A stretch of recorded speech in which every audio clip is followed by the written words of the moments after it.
It's because Houston's like this little microcosm in a bigger state. But the culture here, the just the environment, it feels like a small, like New York City or Oakland, or it has a lot of that vibe to it in different pockets. Now we're in the suburbs, we're outside of Houston proper, but we're like 25 minutes away. And like, we go to shows like we would when we were in New York, and to go on to Broadway shows. We eat, we're big foodies, so we go to a lot of great restaurants. And the people are really cool. And then one thing I will say about Texas in general, I don't know where people lie on the political spectrum, but it's not as, if you were more like Democratic leaning, it's not as conservative as people think it is. I mean, and again, this may just be Houston proper, but I don't know if it's because it's an open carry state or what, but people kind of stay in line a little bit when they know I could have a gun and you could have a gun too. We over here like that too, looking like the Yeah. wild, wild west. Everybody Right. got a It's a gun. little different about how people want to pop off when there's consequences, immediate consequences. So I don't know. That's kind of been our experience. And yeah, I mean, I love our neighborhood. All of our neighbors, we like enlisted a block party on our block because Oh I also lived on the yes. Northeast, and that's a big thing on the Northeast. And so when we moved here, we were like, we can just start a block party here. And so every Halloween we have a block party, and everyone comes out, and it's been really cool. So. Oh, sweet. How's the schools there? The schools are good. They're huge. I mean, I don't know if you ever saw that show, Friday Night Lights. I love the movie Friday Night Yeah, yeah. Lights. Well, it is real. I was like, my daughter's in high You school want to this win? year. Put Booby in. Go ahead. Go ahead. Oh my gosh, that's hilarious. You really are a fan. Yeah, so my daughter she's in high school this year, and she's an athlete. Mm, And when I tell you homecoming was lit, like we had like a rally and a parade, and mm. I was like, I feel like I'm in a movie right now. Like this is real, and so it's really cool to see that be their experiences, because again, I moved around a lot. In my high school, I will only go back to my high school to bomb it. It's like, that was not a good experience at all. So Well. yeah, maybe we should stop. We shouldn't have that on record just in case something happens. I know, right? Like, wait a minute. Yeah. The FBI be like, I heard this person say, and of course that was decades ago, so it may have changed. But oh, when I tell you, I was just telling my mom the other day, because we're working more with homeschool families and stuff. I was like, oh, I wish we would have known about homeschool, because ninth to 12th grade was traumatic for me. Really? Oh yeah, it was really bad. It was really Was bad. it like bullying, or was it? Oh, it was bullying. It was a combination of all the things. Of course, Adults and kids. We Because you say, know that I said adults and kids. Because you know that's oh the yeah, thing. oh yeah, Yes. most definitely. I'm X generation, and so our generation is always like we're tough as nails, and so we didn't call it bullying. We just called it going to I school know. and trying to Yeah. survive, right? Like, but yeah, it was. So just to give you context, I grew up in Southern California in an area called Pomona. And Pomona, a lot of people know Pomona from like Claremont Colleges, Pomona Pitzer. But like most liberal arts universities, it's usually surrounded by the hood. And so Mhm. we lived in an area right across the freeway called Phillips Ranch, which was like a new developing area. A lot of middle upper class people moved there. But it was urban sprawl. It was like they moved everybody out of LA to these big homes, but they had no schools, they had no systems built. So the only Mm. schools were these schools that were already there, that had been there since like the 1940s, 1950s, that were public schools that just really weren't run very well. Or if you could afford to go to a private school. Again, with the family of six, I couldn't afford to go to private school. So there was this imagery of being this little rich kid, because I lived across the freeway in these like up and coming suburban type of houses. And then I had to go to school in kind of like this like I won't say rural, but it was rural, because literally, it was kind of an hour and a half outside of LA. And it was like kind of a cow town, but it had its own, it has grown a lot more since then. Anyway, long story short, there were a lot of kids at our school that were in the foster system. There were a lot of families who had moved from like Compton and Long Beach out to that area to have better areas for their kids, and their kids were still of that like inner city mindset, so they thought they was gangsters even though they was like cow gangsters, you know. And so, and it was a public school, a very large public school, and so, you know, all the encompassing things of what we have to deal with different culture dynamics, different socioeconomic dynamics. And here I am. I've always talked very proper. My family even makes fun of me for talking really proper. So I'm going to the school, and I've got girls coming to school, you know, representing Crips and you know, gang affiliation. Then I've got, you know, girls that are in foster care. Um, and interesting enough, my mother was a hairstylist who owned two beauty salons in Pomona. And she did everybody's hair. And because she did everybody's hair, my hair was always laid. Like I always had my hair done. It was a good thing and a bad thing. My brother had a couple of Jerry curls, I gotta admit, you know. But anyway, you know, my mother's always been big about presenting yourself and fake it till you make it. Like you don't let people know your circumstances, and you can always, you know, fake it till you make it. So, appear yeah, to I be went to well. school, and people, you know, people bullied me. I had longer hair when I was in ninth grade, and this girl, I'll never forget. It was probably like the second week of school. This girl came up and snatched my ponytail because she thought it was fake.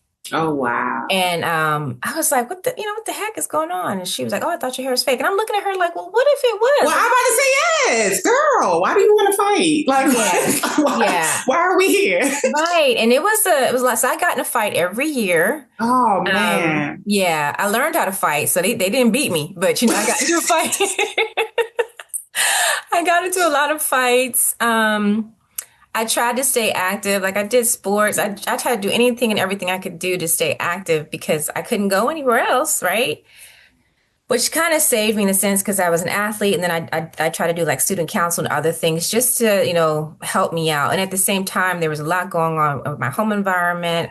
My mother and father, my father had substance abuse, and you know, alcoholism is one of those diseases that when it's bad, but when it's good, it's great. You know what I mean? Like if he can drink and hold a job, it's fantastic. But when he's belligerent and can't keep himself employed, then we're struggling. So my childhood was always up and down. I would go from having this great house on the hill when my dad was employed because he was an engineer to living out of our car or living in a hotel because my mother would leave my father and, you know, try to make it on her own because it was just such a hard thing to go back and forth. So that was just my entire high school experience. Like literally my junior year, I remember writing my college applications in the Denny's because we lived in the Motel 6, and I would go to the Denny's to eat, and I was at the Denny's table writing my college application. So the dynamic of the both was just a lot. And then I was angry. And so I would go to school like waiting for somebody to say something to me. And then the teachers weren't responsive to that. You know, they didn't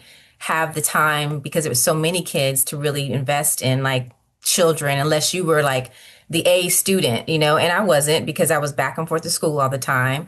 So it just was a lot. It was very hard for me. Yeah. Oh my gosh. And Yeah. look at you breaking cycles though. Oh yeah. Oh yeah. I definitely, and like I said, a lot of it is because in spite of your Yeah. circumstances, you prevail. And so that was always the case in our family. Like it doesn't matter where you come from. It doesn't matter what people say about you. How do you feel? What is your purpose? What does God say about you? So, and I believe that. I believe that I was called for higher purpose. I believe that, you know, this situation was only temporary and I was going to get out of it and things were going to get better. And that's how I always operated. Trust the process. Hmm. Trust the process. Because Yes, here we ma'am. are. Here we are. And you Hmm. have I Choose organization. Yeah, yeah. Let's talk Choose about freedom to it. choose schools. Yes. Yes. Yeah. So freedom to choose schools, it really started as a passion project. Like I said, I've been in education for 20 years. The evolution of my education and career was really focused on public policy and laws and how laws are created. And so for several years, I worked in like as like the vice president of government affairs or vice president of strategic policy. And about oh what well from two in 2009 or 2010, I relocated to the East and kind of did a career transition because I did work in corporate and in the entertainment industry for several years.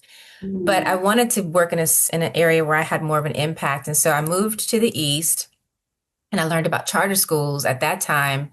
Walked into this charter school that was a public school and was like, what is this? Like, I've never seen anything like this in my life. And it was in Brooklyn, New York, and just fell in love with with what they were doing in their program and found out like there was a growing industry and basically found my niche there as far as being a policy advocate. But I also found that there was a disconnect between my experiences as a Black mother than my experiences as like a policy person. And so, that led me to really move in my career in a way of how can I bring both of those powers to be.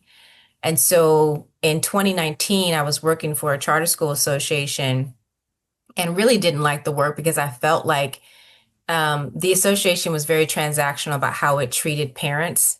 Um, mm, Parents had power only if we told you what to say in that power. mm, And I was like, no, parents have power, period. Um, and so my job was to bring a lot of parents to testify at, legislative hearings and to support bills. And I saw this trend of like, we're going to tell them what to say and how to say it. And I was like, that's not authentic.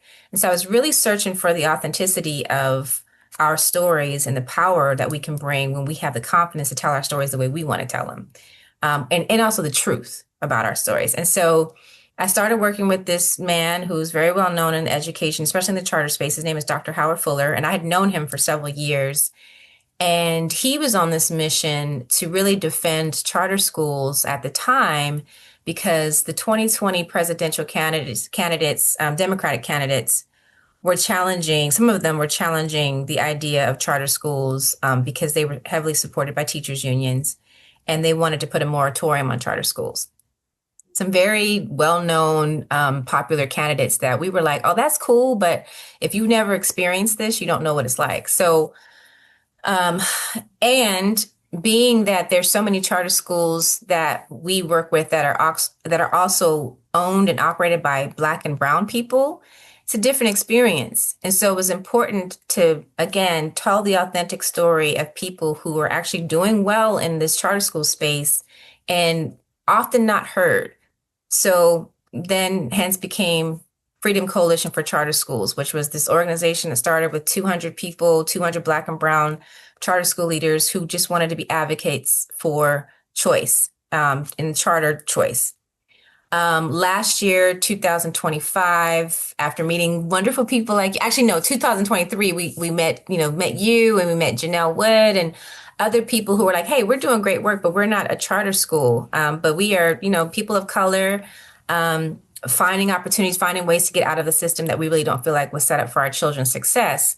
How can we get engaged? And so our board decided in 2023, we need to open up the umbrella to be more inclusive of all schools. And I was so glad we did that because there was a huge battle with charter schools because some charter schools are for profit. We'd never supported a charter school that's for profit. We felt like that was just manipulative.